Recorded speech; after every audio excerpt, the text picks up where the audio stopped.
Hello everyone, welcome to IFS. तो कैसे हैं सब लोग? आई होप सब अच्छे होंगे, स्वस्थ होंगे, मस्त होंगे और अपना पढ़ाई भी कर रहे होंगे फॉर यूजीसी नेट 2022।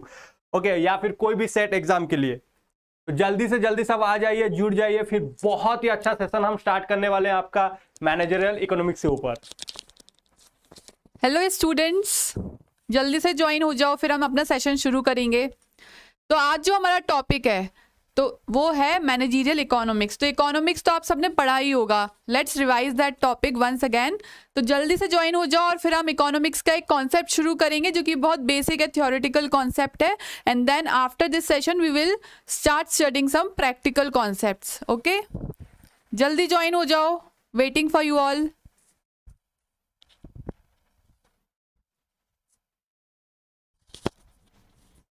तो फ्रेंड्स, जल्दी से जल्दी दोस्तों, जल्दी से जल्दी सब आ जाइए स्टूडेंट्स, फिर हम स्टार्ट करते हैं अपना सेशंस।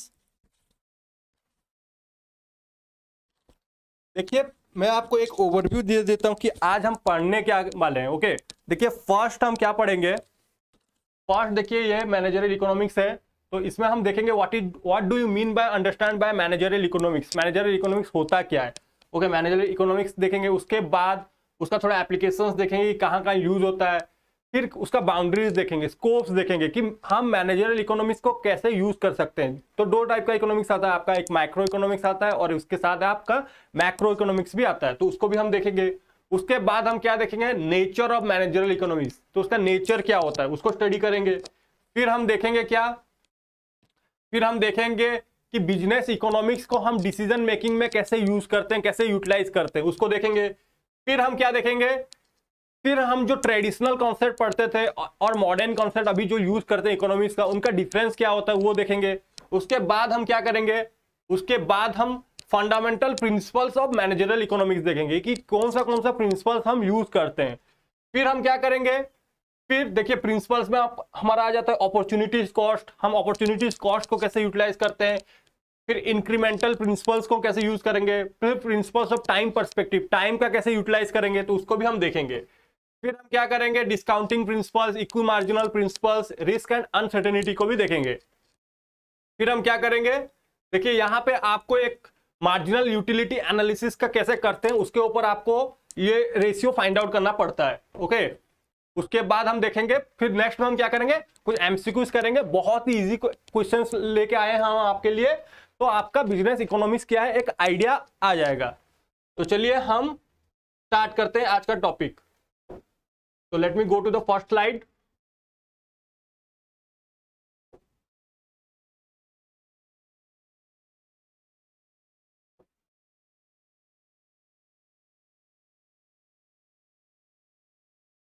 Okay.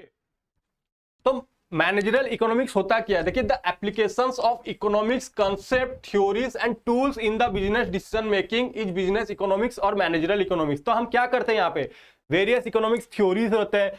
फॉर एग्जांपल हम कैसे स्कैर्स रिसोर्सेज का यूज करेंगे।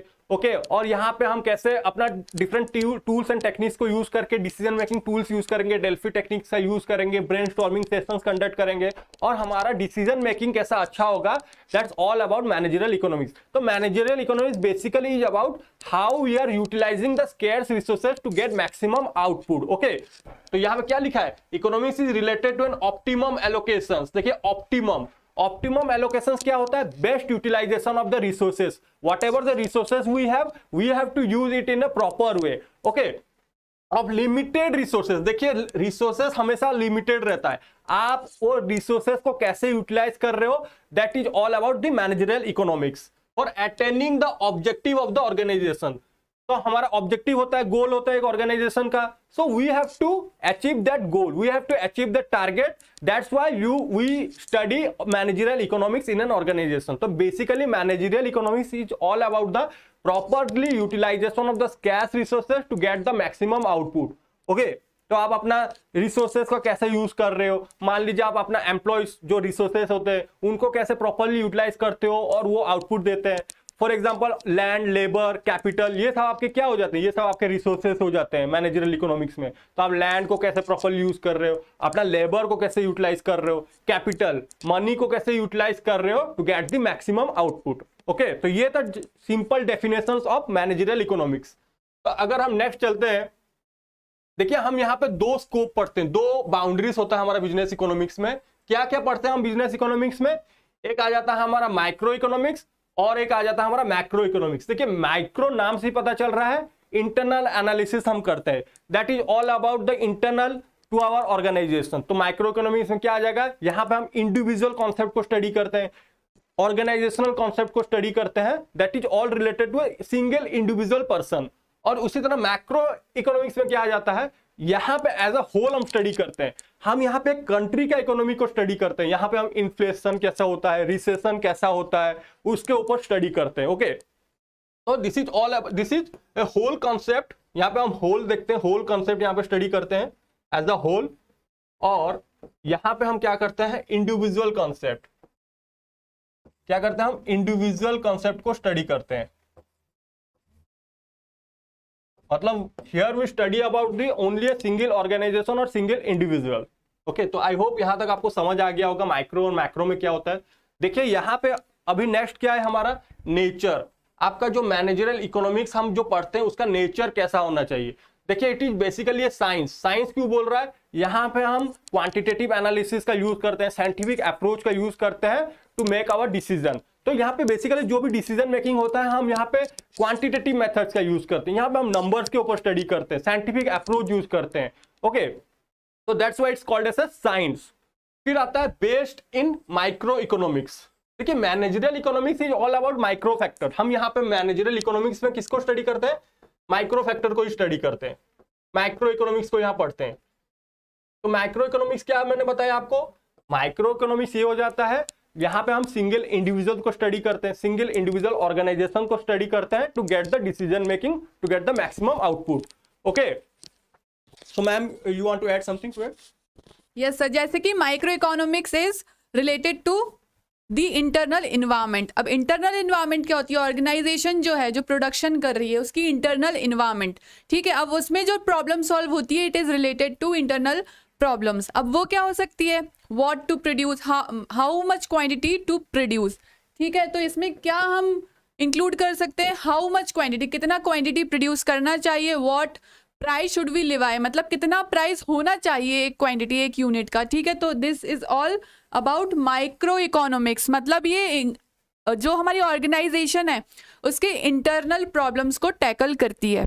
Whereas if I talk about macro economics, तो वो क्या करती है, वो एक्सटर्नल ऑर्गेनाइजेशन को से जो प्रॉब्लम्स अराइज हो रही है उनको टैकल करती है। जैसे कि बैलेंस ऑफ पेमेंट प्रॉब्लम है तो उससे जो हमारे ऑर्गेनाइजेशन में प्रॉब्लम हो रही है वो उसको टैकल करती है। तो आई होप कि आपको माइक्रो इकोनॉमिक्स और मैक्रो इकोनॉमिक्स में डिफरेंस समझ आया होगा।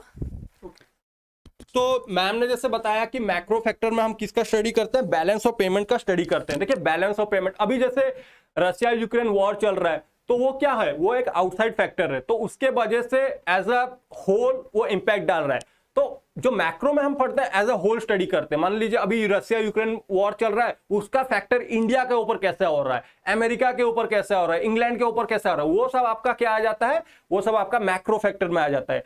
और उसी तरह माइक्रो फैक्टर में अगर इंडिया के अंदर आपके ऑर्गेनाइजेशन में कुछ इफेक्ट आ रहा है, ओके, इंडिया में अगर पॉलिटिकल चेंजेस आ रहा है तो उसके वजह से अगर आपका ऑर्गेनाइजेशन को चेंजेस आ रहा है तो वो सब भी आपका मैक्रो फैक्टर में आ जाएगा। अगर ऑर्गेनाइजेशन के अंदर कुछ आ रहा है, मान लीजिए ऑर्गेनाइजेशन के अंदर आपका लेबर स्ट्राइक में जा रहे हैं, ओके, लेबर स्ट्राइक हो जा रहा है, तब वो सब क्या आ जाता है, वो सब आपका इंटरनल फैक्टर्स में, माइक्रो फैक्टर्स में स्टडी करते हैं। तो micro economics is all about the how you are going to utilize your scarce resources in a proper way. Okay, that's why we study microeconomics. Also incorrupted macroeconomics. मैंने जैसे आपको बताया हम micro के साथ साथ मैक्रो फैक्टर्स को भी स्टडी करते हैं। देखिए एक ऑर्गेनाइजेशन को लॉन्ग रन में अच्छा करने के लिए उसको दोनों फैक्टर को स्टडी करना पड़ेगा, माइक्रो फैक्टर को भी स्टडी करना पड़ेगा, मैक्रो फैक्टर को भी स्टडी करना पड़ेगा।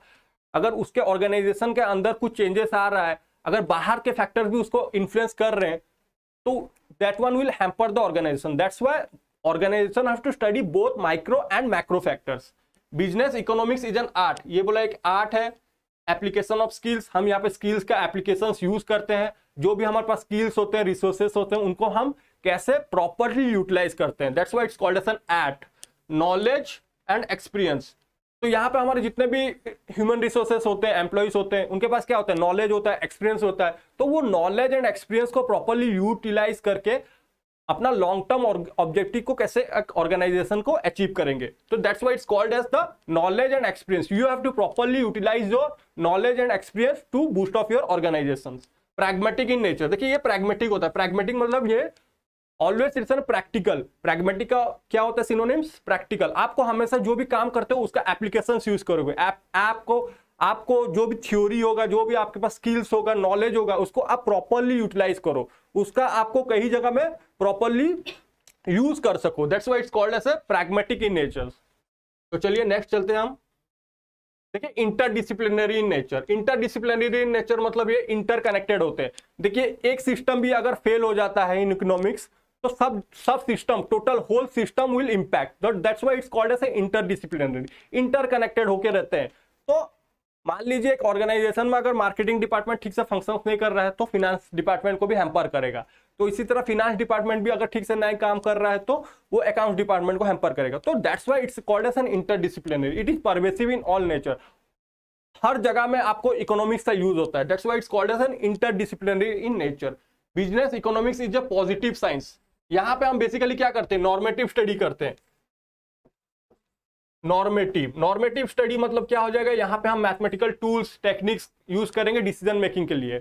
ओके, और जो भी होगा, जो भी यहाँ पे हम करते हैं वो पॉजिटिविटी के साथ होता है, पॉजिटिव रिजल्ट ही आता है। That's why it's called as an positive science. Business economics is all about the positive science because here we use the scarce resources to get the maximum output. तो हम जो मैक्सिमम आउटपुट प्रोड्यूस करते हैं, that's why it's called as an positive science. Okay, देखो दो concept होते हैं, first is positive science and second is normative science. तो जो बिजनेस इकोनॉमिक्स होता है it is a positive science, ठीक है। नॉर्मेटिव साइंस अलग है, बिजनेस इकोनॉमिक्स हमारा होता है पॉजिटिव साइंस। तो ये फर्स्ट कॉन्सेप्ट है, ये सेकंड। तो ये जो होता है ये क्या करता है? ये मेजर करता है what is and what was, ठीक है। तो ये प्रैक्टिकल होता है, this is practical. And business economics is all about practicality, ठीक है। जो प्रैक्टिकल इम्प्लीकेशन है वो इम्प्लाई करना। तो बिजनेस इकोनॉमिक्स पॉजिटिव साइंस है। और नॉर्मेटिव साइंस जो होता है that is based on belief. तो हम बिलीव करके तो हमारे डिसीजन नहीं ले सकते हैं बिजनेस में। तो क्या होगा? पॉजिटिव साइंस होगा because positive science is always practical. I hope it is clear. Okay, तो बेसिकली नॉर्मेटिव में क्या होता है हमारा? नॉर्मेटिव में क्या होता है? देखिए नॉर्म से क्या पता है? रूल्स गाइडलाइंस होगा। तो आपका एक सिस्टम बन गया होगा, आपका एक बिलीफ सिस्टम बन गया होगा जिसको आपको मान के चलना पड़ेगा। इसी तरह एक ऑर्गेनाइजेशन में भी कुछ रूल्स गाइडलाइंस होगा जिसका एक बिलीफ सिस्टम होगा, आप उसको लेके चलोगे। और पॉजिटिव क्या? पॉजिटिव साइंस है, this is all about the practicality. आप जो भी थ्योरी पढ़ रहे हो, जो भी स्किल्स आपके पास है, जो भी एक्सपीरियंस है, उसको आप क्या करोगे? प्रॉपर्ली एक जगह में यूटिलाइज करोगे। That's why it's called as. और बिजनेस इकोनॉमिक्स में क्या होता है? बिजनेस इकोनॉमिक्स में हम यही तो पढ़ते हैं कि हम अपना स्कैर्स रिसोर्सेज को कैसे यूटिलाइज करेंगे। That's why it's called as a business economics is a positive science. तो let's move to the next slide. देखिए business economics and how it is helping in the decision making. तो that's why it's called business economics and decision making. देखिए it offers clarity of various economics concept. तो हम बहुत सारे economics concept पढ़ते हैं, जैसे स्कैर्स रिसोर्सेज का कॉन्सेप्ट पढ़ते हैं, कॉस्ट बेनिफिट एनालिसिस का कॉन्सेप्ट पढ़ते हैं, डिसीजन ट्री एनालिसिस करते हैं। तो कॉस्ट बेनिफिट एनालिसिस में कैसे होता है? देखिए हमको कॉस्ट को कैसे कम करके मैक्सिमम आउटपुट, मैक्सिमम प्रॉफिट को कैसे इनकर करना है। तो that's why it gives an business economics से क्या होता है? हम यहाँ पे क्या होता है? ये हमको हेल्प करता है कि हम प्रॉपर्ली डिसीजन ले सके। That's why it's called an it's offer clarity. It help in ascertaining the relevant variables and reveal the relevant data। तो यहाँ पे हम बहुत सारे वेरिएबल्स का भी यूज करते हैं, रेलिवेंट डाटा का भी यूज करते हैं। That will make in help in making decision making। तो रिलेवेंट डाटा का भी हम यहाँ पे प्रॉपर्टी यूटिलाइज करते हैं। Economic expresses the relationship between various economics variables and provide consistency in analysis. तो हमें यहाँ पे बहुत सारे इकोनॉमिक्स वेरिएबल्स होते हैं, मैंने जैसे बता दिया, आपके मैक्रो फैक्टर्स रहते हैं, मैक्रो फैक्टर्स रहते हैं, तो वेरियस इकोनॉमिक्स वेरिएबल्स रहते हैं।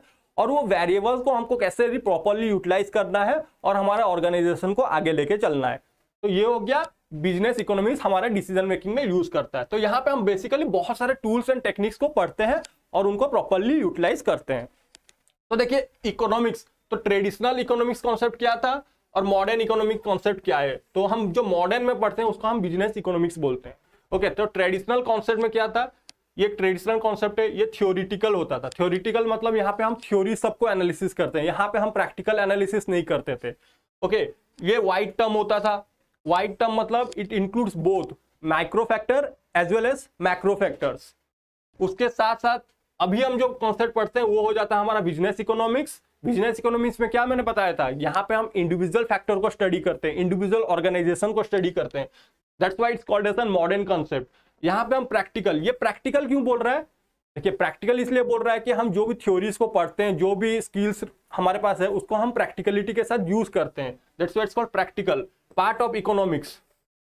देखिए बिजनेस ट्रेडिशनल कॉन्सेप्ट जो इकोनॉमिक्स मैंने बताया था, मान लीजिए ये एक टोटल कॉन्सेप्ट है इकोनॉमिक्स, तो उसके अंदर ही हमारा आ जा रहा है क्या, बिजनेस इकोनॉमिक्स, उसका सबसेट है। Business economics is the subset of what, economics.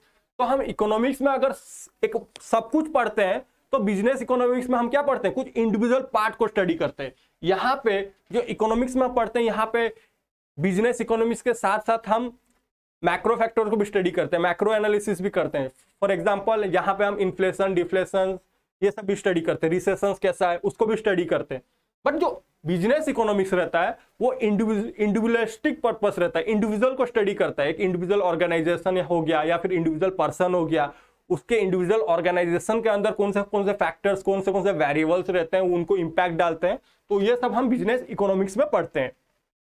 फिर पार्ट ऑफ इकोनॉमिक्स हो गया, और ये वाला हो जाता है हमारा माइक्रो इकोनॉमिक्स। क्या हो जाता है ये हमारा माइक्रो इकोनॉमिक्स। ओके, तो नेक्स्ट, ओके, दो fundamental principles of managerial economics Monica ma'am आपको बताएंगे। Over to you ma'am. Thank you sir. I hope sir ने जो बताया आपको पूरा क्लियर हो गया है, कोई भी डाउट नहीं है। इन केस कोई डाउट होता है तो you can comment in the chat box और वहां से हम आपका डाउट सॉल्व कर देंगे। चलो, तो जो इकोनॉमिक्स है, बिजनेस इकोनॉमिक्स, उसके कुछ फंडामेंटल प्रिंसिपल्स भी हैं जिसके अकॉर्डिंग वो काम करता है। तो we will study now the principles. First principle जो है that is principle of opportunity cost. अब ये क्या होता है, अपॉर्चुनिटी कॉस्ट का प्रिंसिपल ये बोलता है द बेनिफिट, जो बेनिफिट होता है ऑफ चूजिंग वन कमोडिटी, जो प्रोडक्शन के लिए हम जो चूज करते हैं फर्स्ट ऑप्शन, जो सेकंड ऑप्शन का बेनिफिट होता है वो हम क्या करते हैं, फॉरगॉन कर देते हैं, मतलब वो बेनिफिट हमसे छिन जाता है। तो ये वो कहता है कि हम एक जो ऑप्शन सिलेक्ट करते हैं उसकी वजह से जो हमारा बेनिफिट जा रहा है, इट मेजर्स दैट। ठीक है, अभी मैं आपको इसका एग्जाम्पल भी बताऊंगी। फॉर एग्जाम्पल आपने कमोडिटी ए सिलेक्ट किया, उसका आपको प्रॉफिट हो रहा है 100, बी का आपको हो रहा था 120। ठीक है, तो हम इसका कैसे मेजर करते हैं, benefit from foregone option and benefit of option selected minus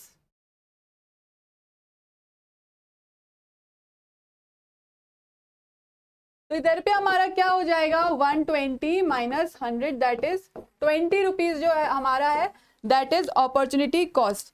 ठीक है, और एक एग्जांपल मैं देना चाहूंगा। देखिए स्टूडेंट्स, यहाँ पे हम बेस्ट एग्जांपल इजी वे में बताऊंगा। आपके पास दो कमोडिटी है, फॉर एग्जांपल रसगुल्ला खा रहे हो और आपके पास गुलाब जामुन है। तो आपको जो पसंद है, फॉर एग्जांपल आपको गुलाब जामुन बहुत पसंद है, तो जो फॉरगॉन कॉस्ट क्या हो जाएगा, यहाँ पे आप जो गुलाब जामुन खाने के लिए आप जो रसगुल्ला को कम कर रहे हो, रिड्यूस कर रहे हो, बट जितना भी प्राइस बढ़े, गुलाब जामुन का जितना भी प्राइस बढ़े, फिर भी आप क्या करते हो, फिर गुलाब जामुन खाने का कोशिश करते हो, गुलाब जामुन ही खाते हो। तो द रसगुल्ला, जो रसगुल्ला को तुम जो छोड़ रहे हो, that is called as a forgone cost, और उसको हम बोलते हैं अपॉर्चुनिटी कॉस्ट। ओके, तो आई होप ये वाला एग्जांपल से आपको समझ आ गया होगा, रसगुल्ला और गुलाब जामुन के एग्जांपल से। Over to ma'am. चलो, तो ये क्या होता है, the benefit of the next best alternative forgone by selecting some else commodity. ठीक है, तो इसमें दो ऑल्टरनेटिव्स होते हैं। ठीक है, तो आप क्या करते हो, सेकंड वाला इधर फर्स्ट और सेकंड चूज कर लेते हो, सेकंड वाला आप छोड़ देते हो कि ठीक है ये नहीं प्रोड्यूस करना है मुझे, ये नहीं सिलेक्ट करना है, तो सेकंड बेस्ट ऑल्टरनेटिव का जो बेनिफिट होता है वो हम क्या कर देते हैं, फॉरगॉन कर देते हैं। तो वो बेनिफिट ये मेजर करता है। सपोज मैं आपको इजी वर्ड्स में एक एग्जांपल बताती हूँ। Suppose there is a farmer, ठीक है, उसके पास दो बेस्ट ऑल्टरनेटिव थे, इधर ही can produce some like wheat और जो भी उसको प्रोड्यूस करना है, व्हीट प्रोड्यूस करना है, ठीक है। बेस्ट ऑल्टरनेटिव उसके पास क्या थे, दो, इधर ही कैन प्रोड्यूस व्हीट और वो अपना जो भी लैंड है उसको रेंट पर दे दे। तो ये दोनों ऑल्टरनेटिव्स में से फार्मर ने व्हीट प्रोड्यूस करना चूज किया, तो जो उसका बेनिफिट था रेंट आउट करने का वो क्या हो गया, अपॉर्चुनिटी कॉस्ट हो गया, ठीक है। तो benefit foregone by selecting one commodity over other commodity. तो बेस्ट इसमें जो भी हमारे होते हैं ऑल्टरनेटिव्स वो दो रहते हैं और उनमें हम कंपेयर करते हैं अपॉर्चुनिटी कॉस्ट। ओके, सेकेंड है द इंक्रीमेंटल प्रिंसिपल। अब ये क्या बोलता है, इंक्रीमेंटल प्रिंसिपल क्या बोलता है, जो भी डिसीजन होता है ऑर्गेनाइजेशन में, if a decision is taken, तो जो कॉस्ट होती है और प्रोडक्शन होता है दोनों चेंज होता है विद दैट डिसीजन। तो कौन सा डिसीजन लेना अच्छा होगा ऑर्गेनाइजेशन में, आवर डिसीजन इज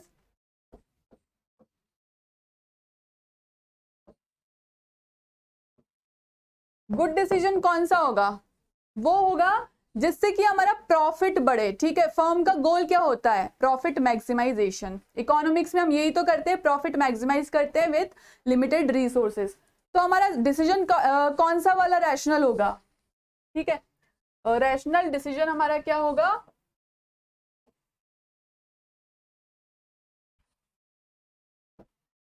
जिससे हमारा प्रॉफिट इंक्रीज हो।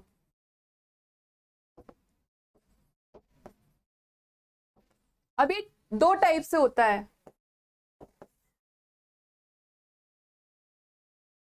ठीक है। तो फर्स्ट क्या है, जब हमारा कॉस्ट एंड प्रॉफिट दोनों बढ़ रहा है, तो प्रॉफिट ज्यादा बढ़े इन कंपैरिजन ऑफ कॉस्ट, ठीक है। अगर कॉस्ट ज्यादा बढ़ गया तो हमारा क्या होगा, प्रॉफिट डिक्रीज हो जाएगा, ऑब्वियस सी बात है। और सेकंड होता है जब हमारा दोनों डाउन जा रहा है, ठीक है, तो प्रॉफिट कम डाउन जाए और कॉस्ट ज्यादा डाउन जाए, तो उससे क्या होगा, हमारा रेशियो इंक्रीज होगा और हमारा प्रॉफिट जो है वो ज्यादा ही रहेगा। तो ये टू टाइप से मेजर किया जाता है। फर्स्ट है जब दोनों इंक्रीज हो रहा है तो are profit should increase more than the cost, और जब दोनों डिक्रीज हो रहा है तो cost should decrease more than the profit, ठीक है। तो इंक्रीमेंटल प्रिंसिपल हमारा ये बोलता है कि जो हमारा डिसीजन है उससे दोनों चीजें इफेक्ट होती हैं, प्रॉफिट भी इफेक्ट होता है एंड कॉस्ट भी इफेक्ट होता है। तो जो मैनेजर है उसको सब कुछ देखते हुए हमारा डिसीजन लेना चाहिए। ओके, नेक्स्ट है प्रिंसिपल ऑफ टाइम पर्सपेक्टिव। अब इससे एक क्वेश्चन आ सकता है, who introduce the principle of time perspective. तो आंसर क्या है, अल्फ्रेड मार्शल।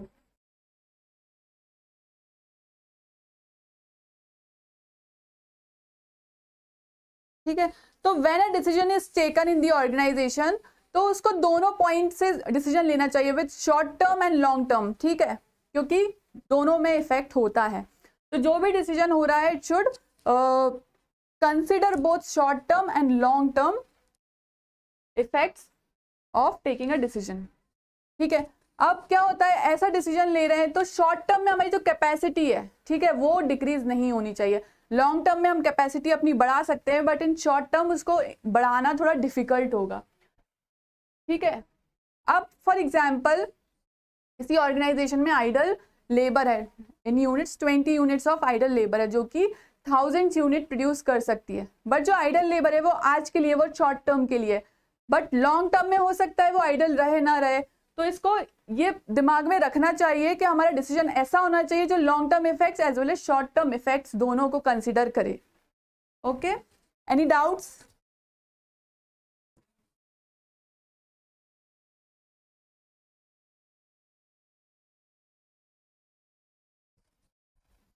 तो शॉर्ट टर्म में हमारा क्या चेंज नहीं होना चाहिए, structure, size of plant, capacity. Long term में हमारी कैपेसिटी इंक्रीज हो सकती है। ओके, चलो, तो नेक्स्ट प्रिंसिपल क्या है, डिस्काउंटिंग प्रिंसिपल्स। आपने एक इडियम तो सुना ही होगा, a bird in hand is better than two in the bush. ठीक है, तो ये क्या कहता है, आप क्या प्रेफर करोगे, आपके हाथ में आज पैसा रहे या फ्यूचर में रहे? ऑब्वियसली आज। तो जो पैसे की कीमत आज है, ठीक है, वो जो रुपये की वैल्यू आज है, फ्यूचर में वो नहीं रहेगी, इट वुड डेफिनेटली डिक्रीज। ठीक है, तो जो भी हमारे फ्यूचर की वैल्यू लेते हैं हम और प्रेजेंट वैल्यू लेते हैं, तो उन दोनों में क्या है, even if it same 100 rupees, but उनकी वैल्यू क्या हो जाएगी, डिफरेंस हो जाएगी। 100 रुपीज जो आज का है और फ्यूचर का 100 रुपीज है, वो क्या हो जाएगा, कम हो जाएगा। तो ये क्या करता है, ये चेंज करता है फ्यूचर वैल्यू को जो है उस प्रेजेंट में लाने के लिए डिस्काउंट करता है। अब टू टाइप से हो सकता है, present value, if we are converting present value into future value, तो हमारा कौन सा कॉन्सेप्ट यूज होगा, we will compound the principle, compounding effect लगेगा। ठीक है, ओके। और अगर फ्यूचर वैल्यू को आप प्रेजेंट में कर रहे हो तो क्या लगेगा, डिस्काउंटिंग प्रिंसिपल लगेगा।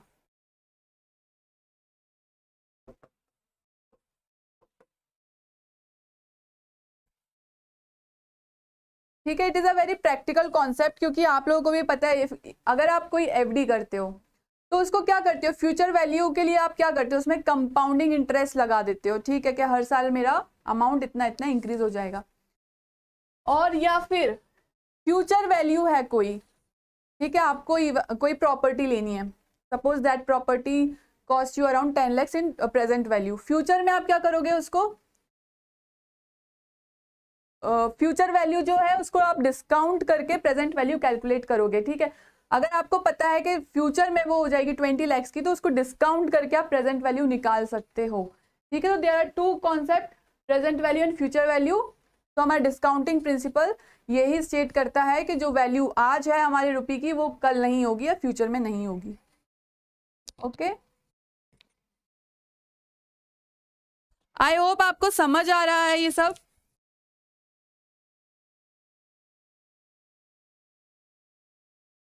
चलो, तो नेक्स्ट कॉन्सेप्ट जो है that is equi marginal principle. अब आपने मार्जिनल यूटिलिटी तो पढ़ी होगी, डिमिनिशिंग मार्जिनल यूटिलिटी, उसी से रिलेट करता है हमारा ये प्रिंसिपल।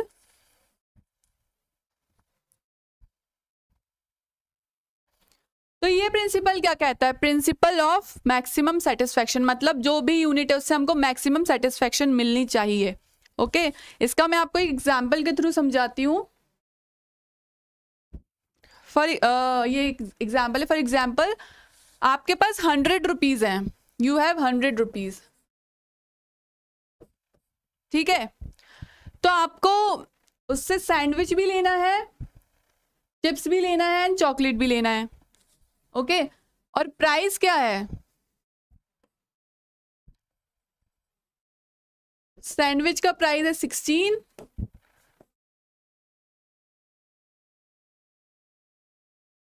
चिप्स का प्राइस है 12 एंड चॉकलेट का 8।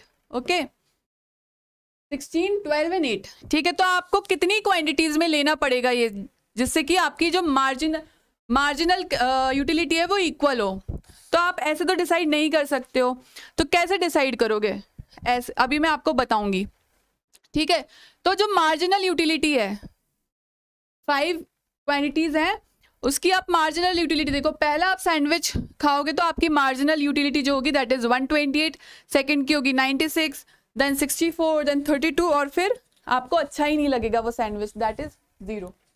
ठीक है, अब हम इसका रेशो निकालेंगे। रेशो कैसे निकालेंगे, जो मार्जिनल यूटिलिटी है डिवाइडेड बाय प्राइस, तो डिवाइडेड बाय आप 16 करोगे अगर, तो यू विल गेट 8। ठीक है, सेम फॉर दीज। ओके, तो आप 16 से डिवाइड करोगे तो you will get a ratio. अब रेशो मिल गया आपको ये। फिर चिप्स की जो मार्जिनल यूटिलिटी है that is 120 for first unit, 96 for second, 64, 48 and 6 respectively. ठीक है, अब इसका आपने रेशो निकाला डिवाइडेड बाय 12 करके।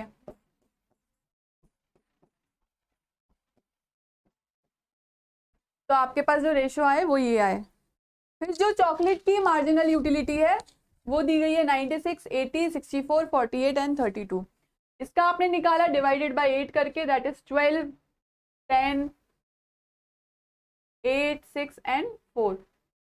ठीक है, अब आप कैसे डिसाइड करोगे? आपकी मार्जिनल यूटिलिटीज में क्या होनी चाहिए? इक्वल होनी चाहिए। यही हमारा इक्वी मार्जिनल प्रिंसिपल जो है वो स्टेट करता है कि marginal utility from each unit should be same. ठीक है, तो सेम कहाँ है? 8 सेम है हमारा यहाँ पे, ठीक है, फिर 6 भी सेम है, 4 भी सेम है। तो ये क्या है? हमारी इक्वल मार्जिनल यूटिलिटी है। तो अभी हम डिसाइड करेंगे कि कितनी क्वांटिटीज में हमको लेना चाहिए। तो अगर हम 8 लेते हैं तो 8 मल्टीप्लाइड बाय 16, हमारे पास क्या है? 100 रुपीज है, हमको पूरा 100 रुपी यूटिलाइज करना है। तो जो कैलकुलेशन है उसका जो सम टोटल है दैट शुड बी 100। ठीक है, 8 इंटू 16, 8 इंटू 12, 8 इंटू 8। तो अभी हम इनका टोटल निकालेंगे। इनका टोटल बताओ मुझे कमेंट में, क्या टोटल होगा इनका?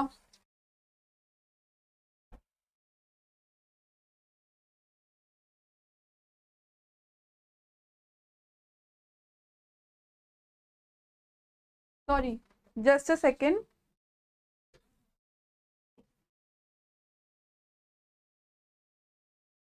देखो हमको किससे मल्टीप्लाई करना है? यहाँ पे क्वांटिटी जो दी गई है उससे मल्टीप्लाई करना है हमको। तो 8 इंटू 1,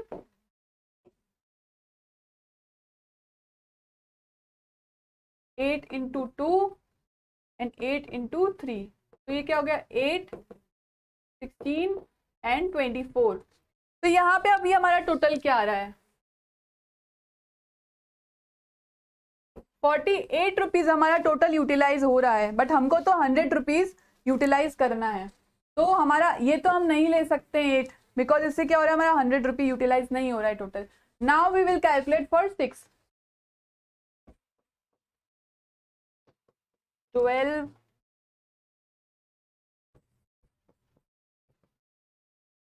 18,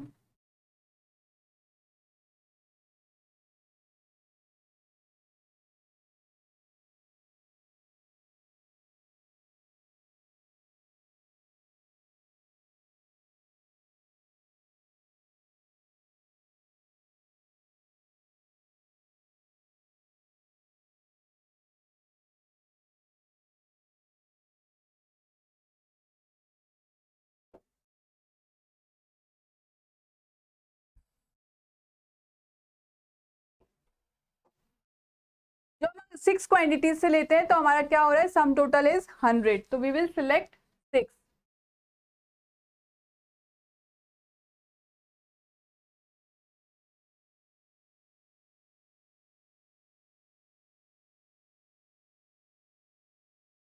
ठीक है,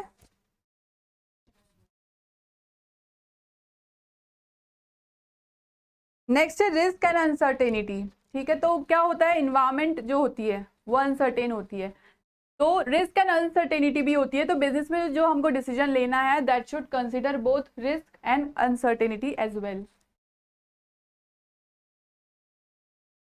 ठीक है, तो चलो अब हम एमसीक्यूज करेंगे। जो बिजनेस इकोनॉमिक्स है उसको हम और क्या बोलते हैं? Managerial economics, economics for executives, economic analysis for business decisions और ऑल ऑफ द अबव। देखो बिजनेस जो है it is all about management, तो मैनेजरियल इकोनॉमिक्स तो है ही। फिर इकोनॉमिक्स फॉर एग्जीक्यूटिव भी है, economic analysis for business decision भी है। बिकॉज हम क्यों इकोनॉमिक्स कॉन्सेप्ट लाते हैं बिजनेस में? For deciding rational decisions. ठीक है, तो थर्ड भी करेक्ट है। तो correct answer would be all of the above. चलो नेक्स्ट जो है, the basic economic problem is the problem of, first is abundance of resources. क्या हमारे पास बहुत सारे रिसोर्सेज हैं? No. Scarcity of resources, resources limited हैं?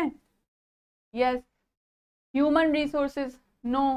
Non of the above, no. तो करेक्ट आंसर जो है that is second, B.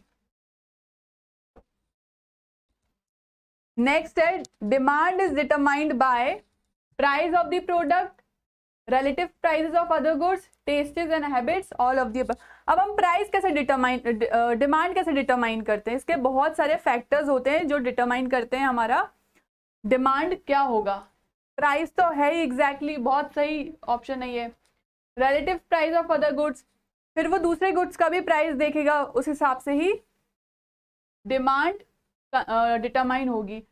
Test and habits, जो टेस्ट होगा, हैबिट्स होंगी, उसके अकॉर्डिंग ही डिमांड आती है, तो ये भी होगा। तो करेक्ट आंसर जो है वो है चारों options, all of the above. Next है managerial economics generally refers to the integration of economic theory with business, ethics, management practice, all of the above.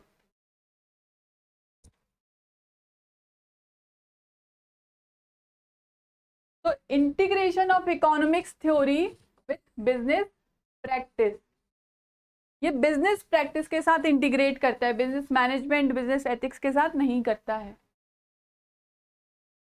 Next है which of the following is the best definition of managerial economics.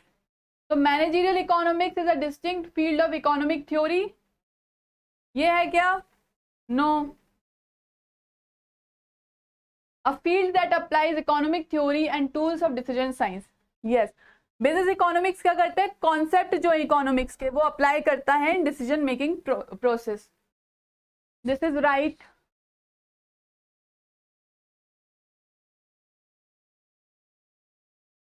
Next है field that combines economic theory and mathematics, तो ये नहीं है, none of the above भी नहीं होगा। Correct answer होगा field that applies economic theory and the tools of decision science. तो दैट्स ऑल फॉर टुडे।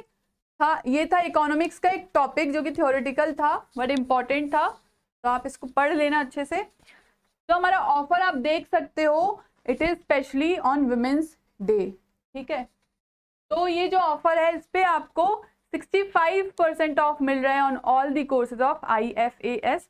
तो आप प्लीज जाओ और जो भी आपका रिस्पेक्टिव कोर्स है, ठीक है, जो आपका फील्ड है उससे रिलेटेड कोर्स आप परचेज कर सकते हो, and this is the best time to purchase the course.